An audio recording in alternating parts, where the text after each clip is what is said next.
Understanding MIDI, audio interfaces, and USB hubs got you pulling out your hair? I get it.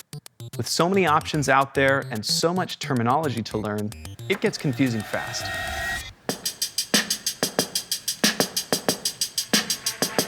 This video will solve that problem for you. You'll learn simple connections that will apply to all kinds of keyboards and gear, and make it easy for you to connect to the Sunday Keys app with confidence. Modern iPads have a single USB-C port. We need to expand that with a USB hub. There's a couple things to consider. You need the hub to have enough ports for the hardware you want to connect over USB, and you need a hub that supports power delivery. This is so your iPad stays charged while you're performing, and it also makes sure that all of your connected devices get enough power too. We had a powered USB hub that we really loved and recommended until y'all sold it out. Like so many Sunday Keys users bought it, it just went out of stock, and since it's been discontinued. So now we recommend this new hub from Anker. It's got two USB-A ports, a single USB-C in, and then another USB-C for power delivery. That also means you need to purchase separately a compatible power supply like this one.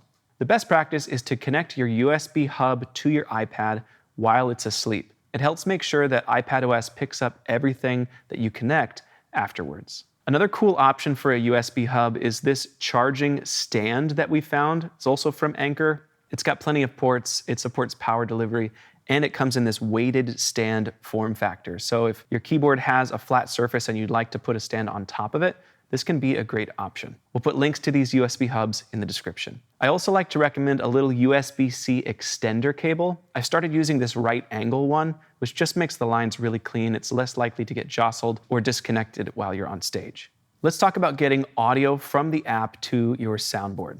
You can use any class-compliant audio interface over USB. That just means it can connect to your iPad and it doesn't require any extra software to work. If you're using the Mac version of the Sunday Keys app, you can also use drivered audio interfaces just fine. The AudioBox 96 is an affordable and simple audio interface option. It gives you two outputs that you can connect to your sound system. So that would be a single stereo output or two mono outputs if you prefer. It's really solidly built, it's gonna last you a long time, and it won't break the bank. It just connects to your USB hub straight over a USB cable. If you want more flexibility and to send more dedicated outputs to your mixing desk, we recommend the Track Rig from Loop Community. It gives you 8 line-level outputs as XLR. That means you don't need to spend more money on buying direct boxes, and the signal's already plenty loud, nice, and clean. It also connects directly to the USB hub over a USB cable, and it comes with a dedicated power supply as well.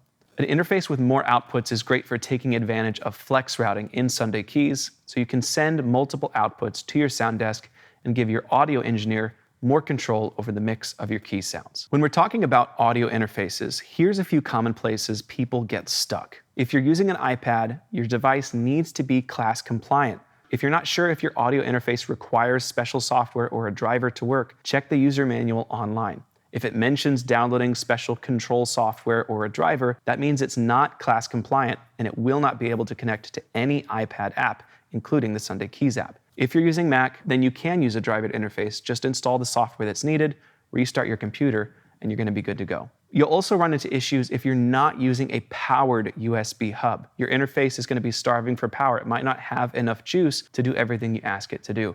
So make sure you follow our recommendation to purchase a high-quality, powered USB hub. Lastly, some, but definitely not all, interfaces keep the iPad volume buttons active. Like on the side of the iPad, those buttons will still make the interface louder or quieter. So if you feel that the signal isn't very strong, check if those buttons are active and turn it all the way up. And if that doesn't do the trick and the signal still seems a little quiet, many interfaces have a mix or monitor knob. You also need to make sure that's set up right. Most of the time, that's just going to be all the way clockwise. We do get folks asking about Bluetooth audio sometimes. Can I practice with my Bluetooth headphones, or could I connect to my sound system over a Bluetooth adapter? We don't recommend this. There's just too much of a delay between playing notes and hearing it introduced with Bluetooth technology. Next, let's talk about MIDI. MIDI freaks people out. It doesn't have to. It's just the language that your keyboard uses to tell the software what notes you're playing on the keyboard, for how long, and at what intensity or velocity. There are 3 main ways that you'll connect MIDI from your keyboard to the USB hub that's connected to your iPad. The simplest is over a USB cable, and many modern controllers and keyboards are able to just connect straight over a USB. In some cases, you'll connect over a MIDI cable instead of a USB cable. If that's the spot you're in, you can either run a MIDI cable into an audio interface. For example, the audio box interface we mentioned a minute ago has a MIDI port on the back that you can use. Or you can purchase a MIDI to USB adapter cable. We like the MIO from the folks at iConnectivity. So in that case, MIDI out of your keyboard would be translated by the device to USB, and then you just plug it right into your hub. If you're having trouble understanding what MIDI is coming in, a Sunday Keys app makes it easy to visualize your incoming MIDI data. There's a MIDI monitor built right in. Once you see MIDI coming into the app, you can just pick your device from the drop-down so it's dedicated and choose a single MIDI channel that matches what you're seeing in the MIDI monitor. Then there's no interference or crosstalk, and the app is just listening to the MIDI as it's received. And that's it. You can also do wireless MIDI if you'd like. Here's a few common places people get stuck or confused when it comes to MIDI. First off, MIDI in-out language is confusing. If you want to connect MIDI out of your keyboard, then you use the MIDI out port. But if you're plugging that into an adapter like the MIO, which is a MIDI to USB adapter, you actually want to plug the MIDI in on that device into the MIDI out on your keyboard. See how this gets a little weird? Just make sure that the device that's sending the data is out and the device that's receiving the data is in. Folks also get confused because the MIDI standard allows you to send data on more than one channel. You can send up to 16 different channels from the same device if your device supports it. But for using the Sunday Keys app, you really only need one channel. For most cases, you should just use MIDI channel 1.